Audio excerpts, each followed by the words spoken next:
Ils la considéraient si laide qu'ils la livrèrent aux chevaliers pour régler des dettes. Mais dans ces montagnes, elle découvrirait un amour qu'aucun homme de son monde ne lui avait jamais donné. Dans le petit village de Valmont, où les montagnes se dressaient comme des géants silencieux sous le ciel de Normandie, vivait une jeune femme nommée Geneviève. C'était l'an 1390, et les vents du changement soufflaient sur la France. Mais dans ce coin oublié du monde, le temps semblait s'être arrêté dans des coutumes aussi dures que les pierres du désert. Geneviève avait 22 ans, mais les privations avaient gravé sur son visage des lignes qui ne correspondaient pas à son âge.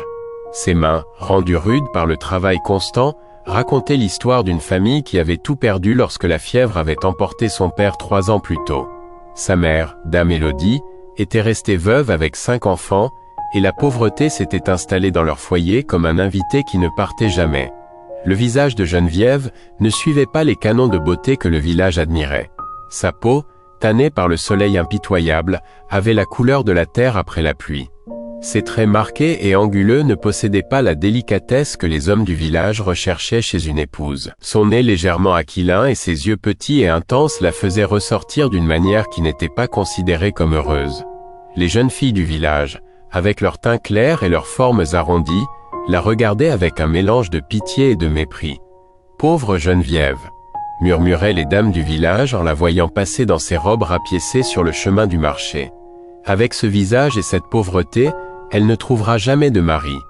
Ces mots se plantaient comme des épines dans le cœur de la jeune femme, qui avait appris à marcher la tête haute malgré les moqueries constantes. La situation économique de la famille avait atteint un point désespéré. La mère était tombée malade des poumons, et les petites économies qu'ils avaient réussi à rassembler avaient été épuisées en médicaments et en médecins. Les 3 plus jeunes frères et sœurs de Geneviève, Michel, 14 ans, Espérance, 12 ans, et le petit Joachim, à peine âgé de 8 ans, dépendaient entièrement du peu que sa sœur Consuelo, 16 ans, et elle pouvait gagner en lavant le linge et en faisant des travaux de couture pour les familles riches du village. Les humiliations étaient constantes. Dame Pétronille, l'épouse du plus prospère marchand de Valmont, avait l'habitude de recevoir Geneviève à la porte de derrière de sa maison, comme si elle était une mendiante.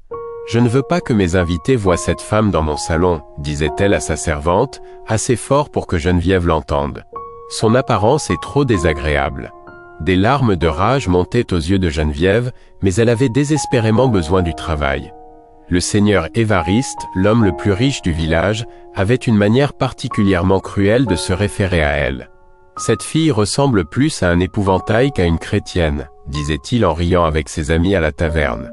Sa mère devrait payer quelqu'un pour l'emmener, car avec ce visage, personne ne la voudra jamais pour épouse.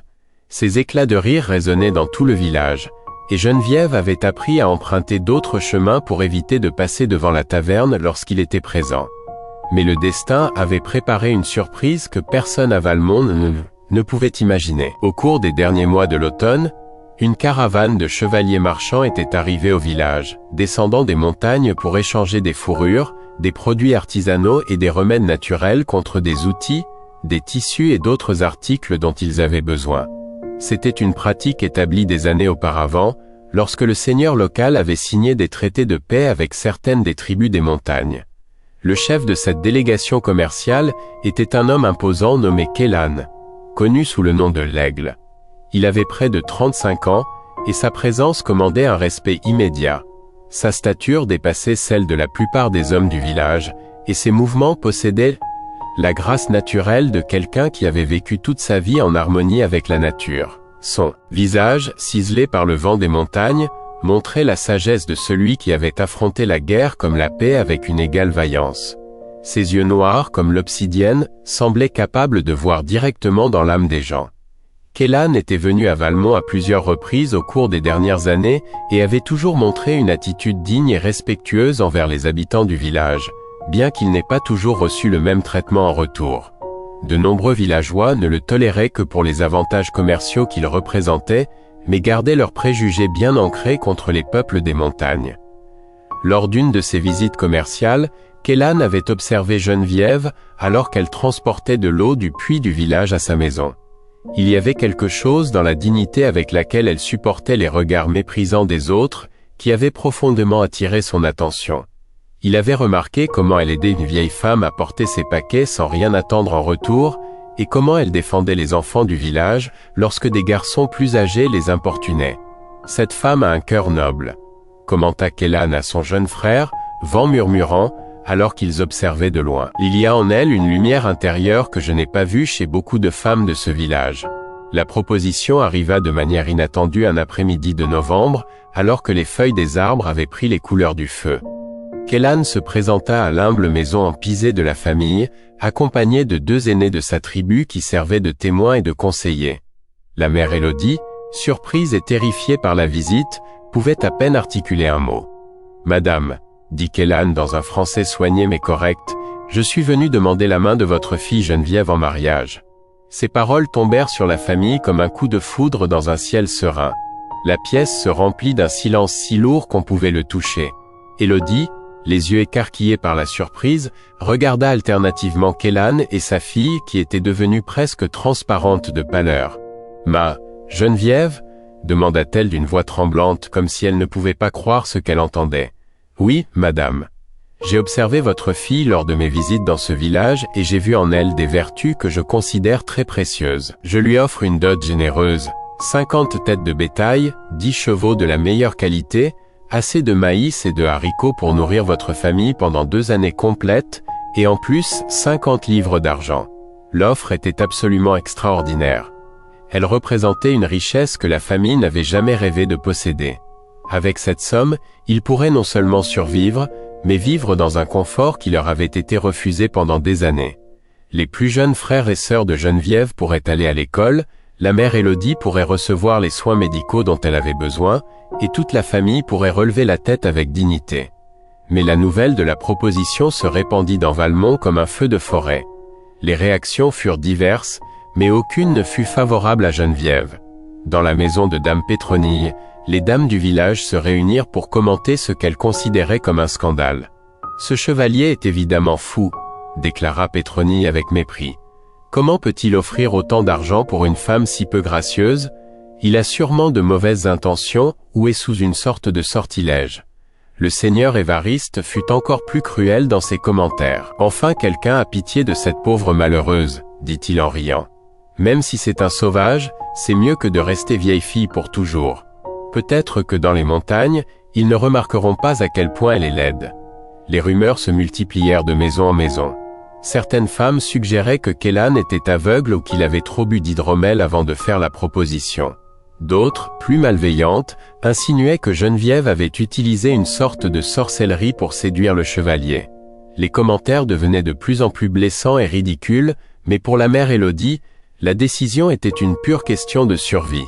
Pendant 3 nuits consécutives, elle ne put dormir, contemplant les visages maigres de ses plus jeunes enfants et écoutant la toux persistante qui la tuait lentement.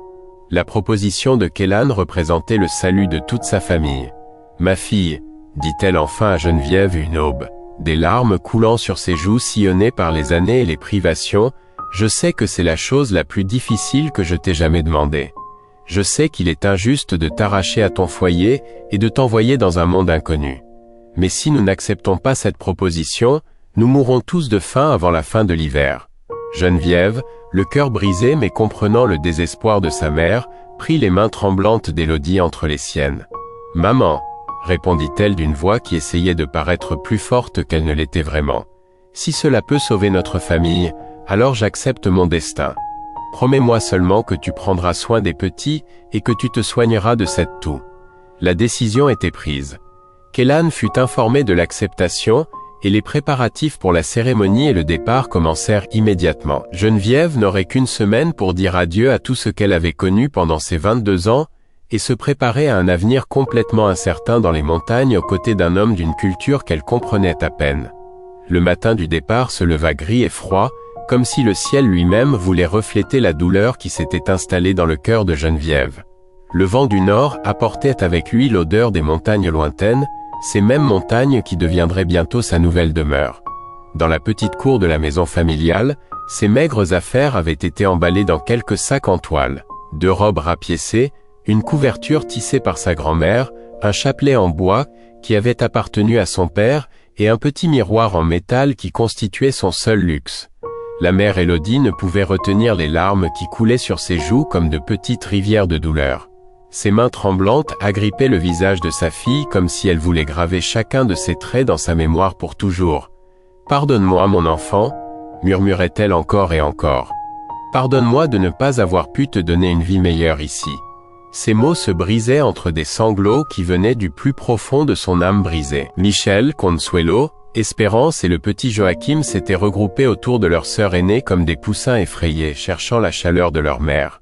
Ils ne comprenaient pas entièrement ce qui se passait, mais ils sentaient que quelque chose de fondamental allait changer pour toujours dans leur vie. Joachim, avec ses grands yeux humides, s'agrippait à la jupe de Geneviève comme s'il pouvait l'empêcher de partir par la force de ses petits bras. « Quand reviendras-tu, Geneviève » demanda Espérance d'une voix tremblante. La question flotta dans l'air sans réponse, car personne ne savait s'il y aurait un jour un retour. Geneviève s'agenouilla devant ses jeunes frères et sœurs et les serra dans ses bras avec une force désespérée, respirant leur odeur familière, mémorisant la texture de leurs cheveux, le son de leur voix. « Prenez bien soin de maman, leur dit-elle, en essayant de garder son sang-froid. Et souvenez-vous toujours que tout ce que je fais, c'est par amour pour vous. » Ces mots sortaient entrecoupés, luttant contre la boule qui s'était formée dans sa gorge et menaçait de l'étouffer. À 8 heures du matin, le son des sabots des chevaux annonça l'arrivée de Kélan et de son escorte. Ils étaient 5 hommes au total, tous montés sur de magnifiques chevaux qui semblaient sortis des légendes. Kélan portait une tunique en cuir finement travaillée, décorée de perles colorées qui racontaient des histoires de batailles et de cérémonies. Son port était digne et solennel, comme il convenait à l'importance du moment. Les habitants de Valmont s'étaient rassemblés dans les rues pour assister au départ, certains mus par la curiosité, d'autres par la fascination morbide de voir la femme laide emmenée par les chevaliers. Leurs murmures et leurs commentaires malveillants emplissaient l'air matinal comme un bourdonnement agaçant de mouches. Dame Pétronille, depuis la fenêtre de sa maison, observait la scène avec un sourire moqueur, comme si elle assistait à un spectacle particulièrement divertissant. Enfin, le village se débarrasse de cette malheureuse, commenta-t-elle assez fort pour que d'autres l'entendent. J'espère que les chevaliers savent ce qu'ils ont acheté. Ces mots provoquèrent des rires cruels parmi certains des présents, mais aussi des regards de désapprobation de la part de ceux qui, bien qu'ils n'apprécient pas Geneviève, estimaient qu'aucun être humain ne méritait une telle humiliation publique. Kélan descendit de son cheval avec des mouvements fluides et s'approcha de la famille. Sa présence imposait un respect immédiat, et son visage montrait un sérieux qui contrastait fortement avec les moqueries du village. Il s'adressa d'abord à la mère Élodie avec une révérence respectueuse. « Madame, dit-il dans son français soigné, je vous promets que votre fille sera traitée avec l'honneur et le respect que toute femme de mon peuple mérite. Dans nos montagnes, elle trouvera une famille qui la valorisera pour les vertus de son cœur, non pour les caprices superficiels de l'apparence. » Ces paroles avaient une solennité qui fit taire momentanément les murmures malveillants des spectateurs. Puis il s'adressa à Geneviève, qui se tenait debout à côté de sa famille, la tête haute malgré la peur qui lui serrait la poitrine comme une griffe de fer. « Geneviève, dit-il en lui tendant une main calleuse mais douce, si vous m'acceptez comme époux, je jure par les esprits de mes ancêtres que vous n'aurez jamais de raison de le regretter. Au sein de mon peuple, vous apprendrez que la vraie beauté ne réside pas dans le visage, mais dans la force de l'âme. » Le moment du départ était arrivé. Geneviève monta sur un magnifique cheval alezan que Kélan avait amené spécialement pour elle. C'était la première fois de sa vie qu'elle montait un tel animal, et pendant un instant, assise en hauteur, elle éprouva une étrange sensation de liberté qui contrastait avec la douleur de la séparation. La caravane se mit lentement en mouvement. Geneviève se retourna une dernière fois pour voir sa famille, gravant dans sa mémoire l'image de sa mère pleurant sur le seuil de la maison, entourée de ses plus jeunes enfants qui agitaient les mains dans un adieu qui semblait définitif. Le petit Joachim courut quelques mètres derrière les chevaux, criant le nom de sa sœur, jusqu'à ce que ses petites jambes ne puissent plus suivre le rythme des animaux. Le voyage vers les montagnes se déroula dans un silence presque absolu. Kélan chevauchait à ses côtés, respectant sa douleur et lui laissant le temps nécessaire pour traiter l'ampleur du changement qu'elle vivait. De temps en temps, il lui jetait des regards discrets pour s'assurer qu'elle allait bien, mais ne la pressait pas de questions. Les autres membres de l'escorte de chevaliers lui montrèrent également une attitude respectueuse. Il n'y eut pas de moquerie, Pas de commentaires malveillants sur son apparence, pas de regard de pitié ou de mépris. Pour la première fois depuis de nombreuses années, Geneviève se sentit invisible pour les bonnes raisons. Non pas parce qu'on la considérait comme laide, mais parce qu'on la traitait comme n'importe quelle autre personne méritant un respect élémentaire. À mesure qu'il s'éloignait de Valmont et s'enfonçait dans les sentiers de montagne, le paysage commença à changer radicalement. Les champs cultivés cédèrent la place à des formations rocheuses spectaculaires, à des cascades cristallines tombant de hauteurs impossibles et à des forêts de pins qui semblaient toucher les nuages. C'était un monde complètement différent de la plaine poussiéreuse où elle avait passé toute sa vie. « C'est magnifique », murmura Geneviève sans s'en rendre compte, en contemplant une vallée qui s'étendait devant eux comme un tapis vert parsemé de fleurs sauvages. C'était la première fois qu'elle parlait depuis le début du voyage. Kélan sourit légèrement en entendant son commentaire. « Ces montagnes sont la demeure de mon peuple depuis d'innombrables générations, expliqua-t-il d'une voix douce. Ici vous trouverez la paix, Geneviève. Ici vous pourrez simplement être vous-même, sans craindre le jugement cruel des autres. » Ces paroles touchèrent quelque chose de profond dans son cœur. Pour la première fois depuis des années, quelqu'un avait prononcé son nom sans ton. Moqueur, sans pitié, sans mépris. Il l'avait simplement dit pour ce qu'il était. Son nom, ni plus ni moins. Après 2 jours de voyage, ils arrivèrent enfin sur le territoire des Chevaliers. Le campement s'étendait dans une vallée protégée, où les tentes en cuir se dressaient comme des fleurs étranges mais belles au milieu du paysage montagneux. Le lieu dégageait une sensation d'ordre et d'harmonie que Geneviève n'avait jamais connue. Les membres de la tribu sortirent pour accueillir l'escorte de retour. Hommes, femmes, enfants et aînés se rassemblèrent avec une curiosité naturelle, mais sans la méchanceté qu'elle avait connue toute sa vie à Valmont. Leur regard était direct mais pas cruel, intéressé mais pas jugeur. Une femme âgée aux cheveux blancs comme la neige et aux yeux qui semblaient contenir toute la sagesse du monde s'approcha de Geneviève d'un pas assuré. Sa présence dégageait une autorité sereine qui commandait un respect immédiat. « Je suis Lune d'Argent », dit-elle en français avec un accent musical. « La grand-mère de Kélan. Sois la bienvenue dans notre village, ma fille. Ici, tu seras traitée comme la précieuse fille que tu es. » Ces mots furent comme un baume sur les blessures que Geneviève avait portées pendant des années. Pour la première fois depuis qu'elle s'en souvenait, quelqu'un la qualifiait de précieuse, sans ironie, sans moquerie, sans fausseté. Les larmes qu'elle avait retenues pendant tout le voyage coulèrent enfin sur ses joues. Les premiers jours au camp des Chevaliers se déroulèrent comme un rêve étrange pour Geneviève. Lune d'Argent était devenue son guide et sa protectrice, lui enseignant patiemment les coutumes de la tribu. La vieille femme avait une manière spéciale d'expliquer les choses, utilisant des comparaisons avec la nature qui rendaient tout plus compréhensible et plus beau. « Regarde ma fille », disait Lune d'Argent en lui montrant comment préparer le maïs selon la tradition des chevaliers, « chaque grain est différent. Certains plus gros, d'autres plus petits, certains plus clairs, d'autres plus sombres. Mais tous nourrissent de la même manière, tous ont la même valeur. C'est ainsi avec les gens. La différence ne signifie pas le défaut. » Les femmes de la tribu accueillirent Geneviève avec une chaleur qu'elle n'avait jamais connue. Il n'y avait pas de chuchotement malveillant quand elle passait, pas de regard de pitié ou de moquerie. Elles l'acceptèrent simplement pour ce qu'elle était. La nouvelle épouse de leur chef, une femme venue faire partie de leur famille élargie. Une jeune femme à peu près de son âge, nommée Faucon Blanc, devint sa première véritable amie. Elle avait un caractère joyeux et un rire contagieux qui remplissait l'air comme de la musique. « Kélan a bien choisi », lui dit-elle un jour alors qu'elles tissaient ensemble. « Tu as quelque chose de spécial dans les yeux, quelque chose qui parle de force intérieure. Nous apprécions cela plus que toute autre chose. » Mais c'est dans le domaine de la médecine naturelle que Geneviève découvrit un don qu'elle-même ne se connaissait pas. Lorsque Lune d'Argent commença à lui enseigner les propriétés curatives des plantes de montagne, Geneviève fit preuve d'une compréhension intuitive qui surprit tout le monde. « Cette plante soulage les maux d'estomac », expliquait Lune d'Argent en désignant une herbe à petites feuilles. Geneviève la touchait, la sentait, et semblait comprendre immédiatement non seulement son utilisation, mais aussi la bonne dose et le mode de préparation le plus efficace. « Comment sais-tu cela ?» lui demanda Kélan un après-midi après l'avoir vu préparer un remède pour un enfant fiévreux.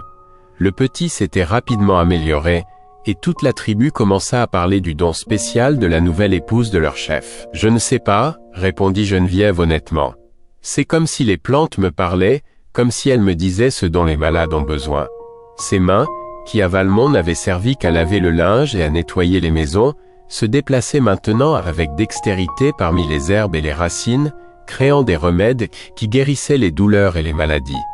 Pendant ces semaines, la relation entre Geneviève et Kélan avait lentement évolué. Il ne l'avait jamais pressée, ne lui avait jamais rien demandé, qu'elle ne soit pas prête à donner. Sa patience et son respect avaient commencé à faire fondre la glace de la peur qui s'était formée autour de son cœur. « Pourquoi m'as-tu choisi ?» lui demanda-t-elle une nuit alors qu'il contemplait les étoiles depuis l'entrée de leur tente. C'était une question qui l'avait tourmenté depuis le premier jour. Kélan resta silencieux un long moment, comme s'il cherchait les mots justes. « Parce que j'ai vu en toi ce que tu ne peux pas voir en toi-même, » répondit-il enfin. « J'ai vu une femme qui protège les faibles, qui travaille sans se plaindre, qui garde sa dignité même quand d'autres essaient de la lui enlever. J'ai vu quelqu'un avec un cœur si grand qu'elle peut aimer toute une famille, même quand cette famille ne peut pas s'occuper d'elle comme elle le mérite. » Ces paroles touchèrent quelque chose de profond dans l'âme de Geneviève. Pour la première fois de sa vie, quelqu'un avait vu en elle des vertus qu'elle-même n'avait pas reconnues. Ce soir-là, pour la première fois depuis son arrivée, elle se sentit vraiment chez elle. L'amour entre eux grandit comme les plantes au printemps. Lentement d'abord, puis avec une force qui les surprit tous les deux. Ce n'était pas l'amour dramatique des histoires que racontaient les femmes du village, mais quelque chose de plus profond et de plus solide. C'était le respect mutuel qui s'était transformé en affection, et l'affection qui était devenue une connexion qui semblait avoir toujours existé. Mais la tranquillité de leur nouvelle vie fut menacée lorsque des nouvelles inquiétantes arrivèrent de Valmont. Un messager avait apporté l'information qu'une épidémie de dysenterie avait frappé le village et que de nombreuses personnes mouraient par manque de médicaments appropriés. « Ma famille » murmura Geneviève, le cœur serré par la terreur. « Je dois aller les aider. » La possibilité de perdre sa mère et ses frères et sœurs lui causa une angoisse qui lui coupa le souffle. Certains membres de la tribu se montrèrent réticents à l'idée. « C'est dangereux » argumenta en murmurant, le jeune frère de Kélan. Ce village ne nous a jamais bien traités. Pourquoi risquer la vie de notre guérisseuse pour des gens qui ne nous regardent qu'avec mépris? Mais Kélan comprit parfaitement les sentiments de sa femme.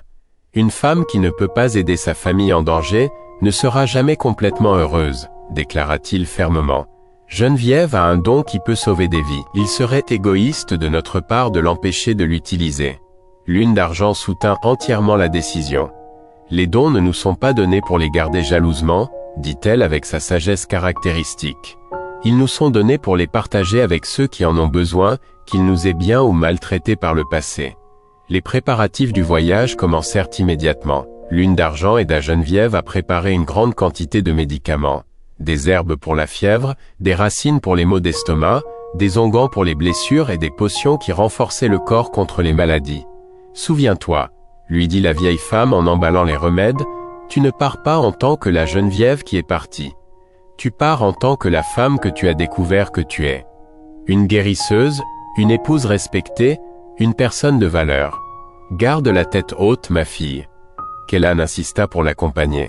« Je ne laisserai pas ma femme retourner seule dans un endroit où elle a été maltraitée, » déclara-t-il avec détermination. « J'irai avec toi, non pas comme un conquérant, mais comme l'époux qui t'aime et te protège. » La nouvelle que Kélan l'accompagnerait provoqua un mélange d'émotions chez Geneviève. D'une part, elle se sentait protégée et aimée. D'autre part, elle craignait les réactions du village en voyant leur ancienne paria transformée en l'épouse respectée d'un chef de tribu. « Que diront-ils en me voyant ?» demanda-t-elle avec anxiété. « Que penseront-ils en te voyant ? Ils verront une femme qui a trouvé sa place dans le monde, » répondit Kélan avec un sourire, « et qu'elle a un mari qui l'aime exactement comme elle est. » 3 jours plus tard, l'escorte de chevaliers se mit en route pour Valmont. Geneviève emportait avec elle non seulement les médicaments qui pourraient sauver des vies, mais aussi une confiance en elle qu'elle n'avait jamais possédée. Elle n'était plus la femme désespérée qu'on avait donnée en mariage pour sauver sa famille. Elle était une guérisseuse respectée, une épouse aimée, une femme qui avait découvert sa vraie valeur. Le voyage vers son village natal était devenu plus qu'une simple mission de sauvetage. C'était un retour triomphal, même si elle ne le savait pas encore complètement. Elle était sur le point de découvrir que le destin nous mène parfois exactement là où nous devons être, et que les plus belles fins naissent des débuts les plus douloureux. Le soleil de midi tombait implacable sur Valmont lorsque la silhouette des cavaliers apparut à l'horizon. Le village, plongé dans le désespoir de l'épidémie qui avait déjà fait une douzaine de victimes, ne prêta d'abord que peu d'attention à l'arrivée des visiteurs. Mais lorsque la silhouette de la première cavalière devint plus claire, un murmure d'incrédulité commença à se répandre dans les rues comme une vague. « C'est Geneviève ?» chuchota Dame Espérance, la boulangère, en plissant les yeux pour mieux voir. La femme qui s'approchait, montée sur un magnifique cheval alezan, n'avait que peu de ressemblance avec la Geneviève humiliée, qui était partie des mois plus tôt. La transformation était stupéfiante. Geneviève ne marchait plus la tête basse et les épaules voûtées par la honte. Sa posture était droite, digne, assurée. Elle portait de beaux vêtements de tribu finement travaillés avec des broderies colorées qui brillaient sous le soleil. Ses cheveux, autrefois toujours négligemment attachés, tombaient maintenant en tresses élaborées ornées de perles d'argent. Mais le changement le plus remarquable se trouvait dans ses yeux. Là où il y avait autrefois de la douleur et de la soumission, brillait maintenant une confiance sereine qui transformait complètement son visage. À ses côtés chevauchait Kélan, imposant et serein, et 4 autres guerriers formaient son escorte. Sa présence commandait un respect immédiat, et les habitants du village qui s'étaient rassemblés pour observer l'arrivée, gardèrent un silence craintif. Le premier arrêt de Geneviève fut la maison de sa famille. Quand la mère Élodie sortit sur le seuil, s'appuyant sur un bâton improvisé, parce que la maladie l'avait considérablement affaiblie, elle ne reconnut pas immédiatement sa fille. La femme qui descendit de cheval et s'approcha d'elle avait le même visage, mais tout son être rayonnait d'une force et d'une dignité qu'elle n'avait jamais possédée. « Geneviève ?» demanda la mère Élodie d'une voix tremblante. « Est-ce vraiment toi, ma fille ?»« Oui, maman », répondit Geneviève en serrant sa mère dans ses bras avec une tendresse infinie. « C'est moi. Mais je ne suis plus la même femme qui est partie. » Ces mots étaient chargés d'une signification que la mère Élodie ne pouvait pas entièrement comprendre à ce moment-là. Les retrouvailles avec ses jeunes frères et sœurs furent émouvantes. Michel, Consuelo, Espérance et le petit Joachim coururent vers elle comme si elle était une apparition miraculeuse. Ils avaient grandi pendant son absence, mais ils avaient aussi souffert. Les marques de la pauvreté et de la maladie étaient visibles sur leurs visages décharnés. « Je suis venue parce que j'ai entendu dire qu'il y a des malades dans le village », expliqua Geneviève en examinant sa famille avec des yeux experts. « J'ai appris l'art de la guérison et j'apporte des médicaments qui peuvent vous aider. » La nouvelle que Geneviève était revenue en guérisseuse se répandit dans Valmont à la vitesse du vent. Ceux-là même qui l'avaient humiliée auparavant s'approchaient maintenant timidement de sa maison, amenant leur malade et implorant son aide. Le seigneur Évariste, l'homme qui avait fait les commentaires les plus cruels sur son apparence, fut l'un des premiers à arriver. Son plus jeune fils, Pépito, était au bord de la mort à cause de la dysenterie, et son désespoir avait vaincu son orgueil. « Geneviève, » dit-il la tête basse, incapable de la regarder dans les yeux, « je sais que je ne mérite pas de te demander quoi que ce soit après ce que j'ai dit. Mais mon fils est en train de mourir. S'il te plaît, aide-le. » Geneviève le regarda un long moment. Dans ses yeux, il n'y avait pas de rancune, seulement une profonde compassion qui surprit toutes les personnes présentes. « Amenez l'enfant, dit-elle simplement. Aucun enfant ne devrait souffrir pour les erreurs des adultes. » La guérison du petit Pépito fut presque miraculeuse. Geneviève prépara un mélange d'herbes, l'administra avec soin, et en quelques heures, l'enfant commença à montrer des signes d'amélioration. À la fin de la journée, il était assis et demandait de la nourriture pour la première fois depuis une semaine. « C'est un miracle », murmura le seigneur Évariste, les larmes aux yeux. « Pardonne-moi, Geneviève. Pardonne-moi d'avoir été si aveugle et si cruel envers toi. » L'un après l'autre, les habitants de Valmont qui l'avaient méprisé auparavant commencèrent à arriver avec leurs malades. Dame Pétronille, qui avait été particulièrement cruelle dans ses commentaires, arriva en portant sa petite fille nouveau-née qui ne pouvait pas garder la nourriture. « Je ne sais pas si je mérite ton aide, » dit-elle à Geneviève d'une voix brisée. « Mais ce bébé est innocent. S'il te plaît, sauve-la. » Geneviève travailla sans relâche pendant des jours. Sa tente improvisée dans la cour de la maison familiale devint un refuge où affluaient des gens de tout le village et des fermes voisines.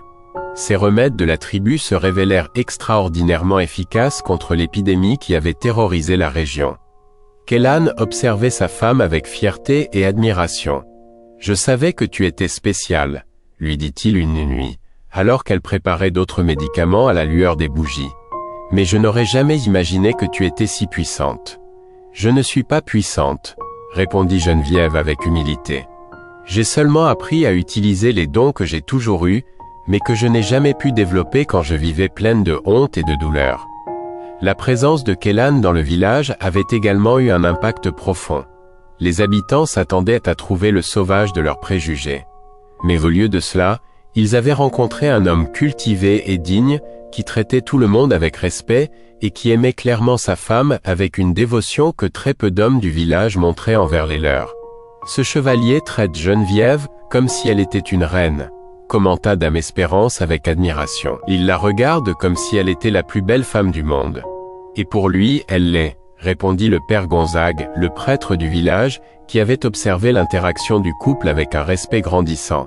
Le véritable amour ne voit pas avec les yeux du corps, mais avec ceux de l'âme. Au fil des jours, et à mesure que de plus en plus de personnes guérissaient grâce aux soins de Geneviève, l'admiration du village pour elle grandissait de façon exponentielle. Mais le moment le plus marquant arriva lorsque le maire du village se présenta officiellement devant Kélan. « Seigneur, lui dit-il solennellement, je tiens à vous présenter mes excuses au nom de tout Valmont pour la façon dont nous avons traité votre épouse lorsqu'elle vivait parmi nous. Nous avons été aveugles et injustes. Geneviève est une femme extraordinaire, et vous avez eu la sagesse de voir ce que nous n'avons pas pu voir. » Kélan accepta les excuses avec dignité, mais il clarifia son point de vue. « Ce n'était pas ma sagesse, expliqua-t-il.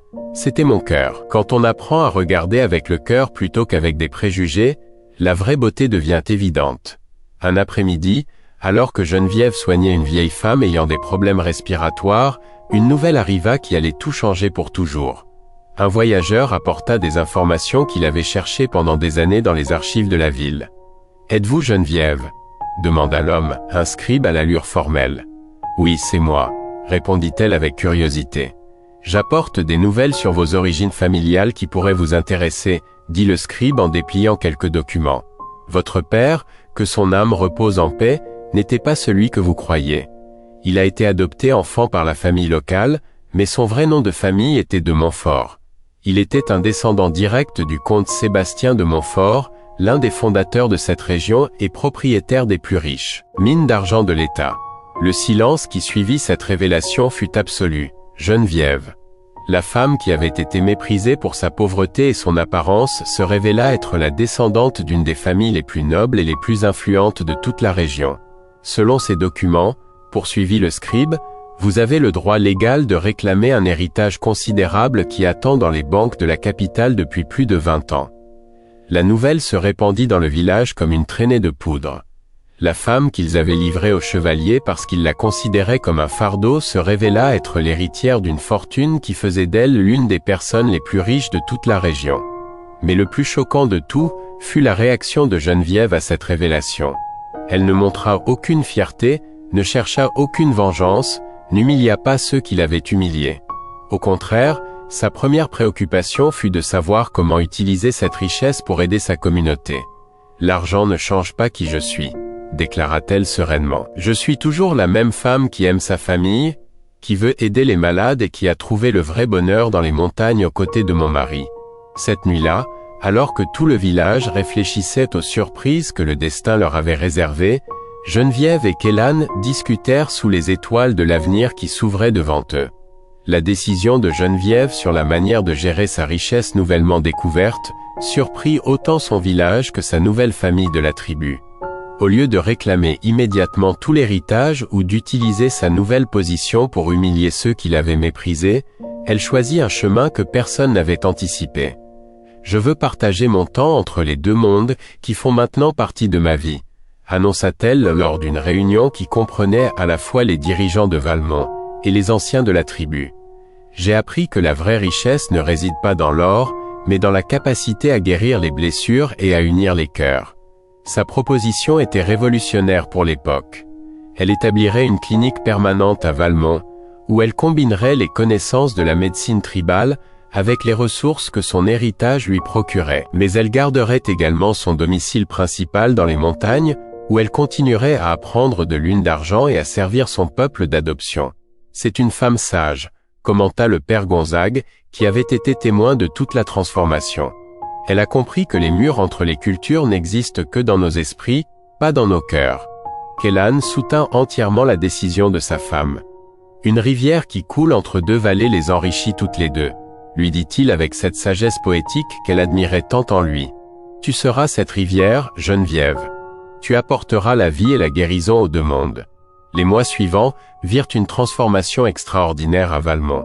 Avec une partie de son héritage, Geneviève construisit un petit hôpital bien équipé, où elle forma plusieurs jeunes femmes à l'art de la guérison tribale.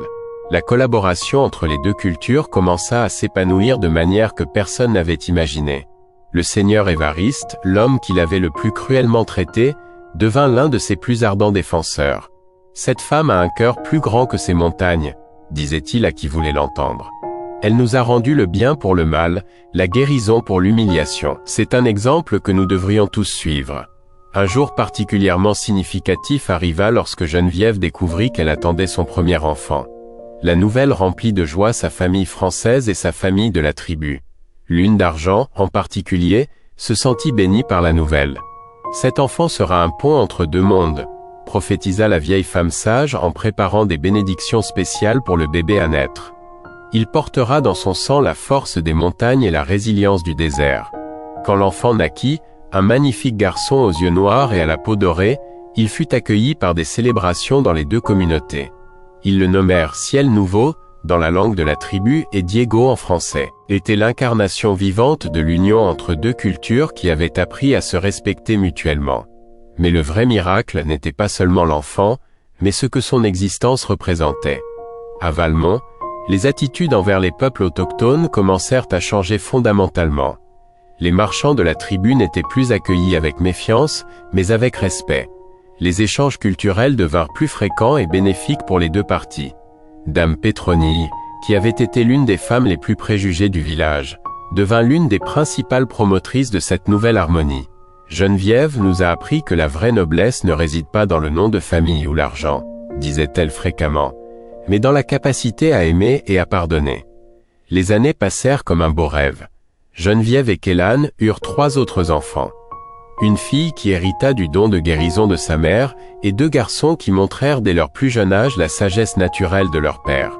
Chacun d'eux grandit en étant aussi à l'aise dans les deux cultures, parlant couramment le français et la langue de la tribu. La clinique de Geneviève était devenue plus qu'un simple hôpital. C'était un centre de rencontres culturelles où les femmes françaises apprenaient des techniques de tissage et de guérison tribale, tandis que les femmes de la tribu apprenaient à lire et à écrire en français. C'était un lieu où les différences étaient célébrées plutôt que craintes. Michel, le frère de Geneviève, était devenu un commerçant prospère qui facilitait les échanges entre les communautés. Consuelo avait trouvé l'amour avec un jeune maître d'école venu au village, attiré par la réputation de tolérance que Valmont avait développée.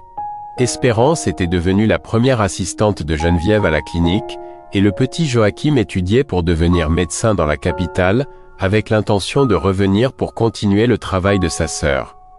La mère Élodie vécut assez longtemps pour voir tous ses enfants établis et heureux. Dans ces derniers jours, elle dit à Geneviève, « Ma fille, quand je t'ai livrée à Kélan, je pensais te condamner à une vie de souffrance. Maintenant, je me rends compte que c'était la décision la plus sage que j'ai jamais prise. Je ne t'éloignais pas de ton destin, je t'y conduisais. » Quand Geneviève atteignit l'âge mûr, elle était reconnue dans toute la région comme une guérisseuse légendaire, et comme la femme qui avait réussi à unir 2 mondes. Gouverneurs et hauts fonctionnaires venaient de villes lointaines pour la consulter, non seulement sur la médecine, mais aussi sur la manière d'instaurer la paix entre différents groupes de personnes. Mais pour elle, les reconnaissances officielles comptaient moins que les petits moments de chaque jour. Voir ses enfants jouer avec des enfants français et de la tribu, observer Kélan enseigner aux jeunes du village des techniques d'agriculture durable, ou simplement s'asseoir à côté de Lune d'Argent qui, malgré son âge avancé, restait sa mentor et son amie la plus chère. Un après-midi d'automne, alors que Geneviève avait déjà 60 ans et que ses cheveux montraient des mèches argentées qui brillaient comme des fils de lune, elle se trouvait à l'endroit où tout avait commencé. Le petit puits où Kélan l'avait vu pour la première fois. Maintenant, cet endroit avait une plaque commémorant le début de la paix entre les deux communautés. Kélan s'approcha d'elle, ses pas toujours assurés malgré les années. Il s'assit à côté d'elle en silence, comme il l'avait fait tant de fois au cours des décennies de leur mariage. « As-tu des regrets ?» lui demanda-t-il en prenant sa main dans la sienne. Geneviève sourit. Le même sourire qu'elle avait appris à donner librement depuis son arrivée dans les montagnes. Regretter d'avoir trouvé le véritable amour, d'avoir découvert mon but dans la vie, d'avoir appris que la vraie beauté est intérieure, elle secoua doucement la tête. Mon seul chagrin est qu'il m'a fallu 22 ans pour trouver ma vraie maison. Le destin a ses propres rythmes, répondit Kélan avec cette sagesse qu'il n'avait jamais perdue. Tu devais passer par la douleur pour apprécier pleinement la joie. Tu devais connaître le rejet pour apprécier le véritable amour. Cette nuit-là, lors de la célébration de leur 30e anniversaire de mariage, les deux communautés s'unirent dans une fête qui dura jusqu'à l'aube. Il y avait de la musique de la tribu et de la musique française, des danses traditionnelles des deux cultures et des plats qui mélangeaient les saveurs de la montagne et de la vallée. Le discours que Geneviève prononça cette nuit-là resterait dans les mémoires pendant des générations. J'ai appris que peu importe comment nous commençons dans la vie, mais comment nous choisissons de continuer. J'ai appris que le véritable amour ne voit pas avec les yeux, mais avec l'âme. J'ai appris que notre plus grande richesse ne réside pas dans ce que nous possédons, mais dans ce que nous pouvons donner aux autres. Et j'ai appris que ce qui semble parfois être notre fin, est en réalité notre véritable commencement. Quand Geneviève et Kélan atteignirent un âge avancé, ils furent entourés de l'amour de 4 générations. Leurs enfants, petits-enfants, arrière-petits-enfants, et toute une communauté qui les vénérait. Leur histoire était devenue une légende, racontée non seulement en français, mais aussi dans la langue de la tribu, transmise de grand-mère en petite-fille comme un témoignage du pouvoir transformateur du véritable amour. Le jour où Geneviève ferma les yeux pour toujours, elle avait 92 ans. Kélan, fidèle jusqu'au bout, partit 3 jours plus tard, comme s'il ne pouvait concevoir un monde sans elle. Ils furent enterrés ensemble sur une colline qui surplombait à la fois Valmont et les terres de la tribu, à un endroit où 2 mondes se rencontraient et ne faisaient plus qu'un.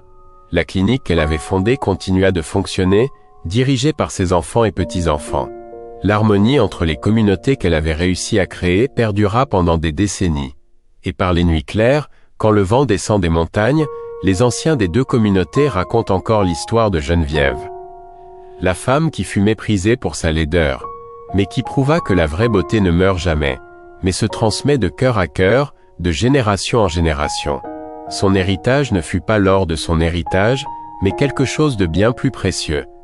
La preuve vivante que le véritable amour peut transformer non seulement les gens, mais des communautés entières.